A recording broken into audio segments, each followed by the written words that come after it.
నవమస్థానంలో సంచరిస్తున్నటువంటి చంద్రుని యొక్క ప్రభావం వలన వృత్తిపరంగా ఏదో తెలియనటువంటి భయము ఆందోళన పెరగడం, విరోధాలు కలగడం, సర్వత్రా అనుకూలతలు అంతంత మాత్రంగా ఉండడం, ఏ పని తలపెట్టినా నెరవేరకపోవడం, కష్టం మీద ప్రభుత్వ కార్యాలయాలు కానీ లేదా ప్రభుత్వపరమైనటువంటి పనులు కానీ నెరవేరడానికి ఎవరో ఒకరి యొక్క సహాయ సహకారాలు, ఆర్థికపరమైనటువంటి విషయం నిమిత్తంగా కూడా కొంత ఖర్చు అనేటటువంటిది కనిపిస్తోంది. ప్రధానంగా తండ్రికి ఆరోగ్యపరమైనటువంటి విషయం నిమిత్తంగా కొంచెం ఇబ్బందికరమైనటువంటి పరిస్థితులు, ఏ పని చేసినా సరే లాభ నష్టాలు సమానంగా ఉండేటటువంటి పరిస్థితులు ఉంటాయి. ఎందు గురించి అంటే వచ్చిన ప్రతి రూపాయి కూడా దానికి సమానమైన ఖర్చు విధానంలోనే ఉంటుంది.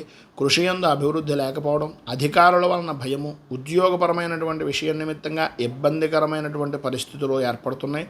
అనుకూలతలు అంతంత మాత్రంగా ఉన్నాయి. ప్రధానంగా స్త్రీ మూలకంగా అధికమైనటువంటి ఇబ్బందికర పడేటటువంటి అవకాశాలు ఈరోజు చాలా ఎక్కువగా ఉన్నాయి. తస్మాత్ జాగ్రత్త.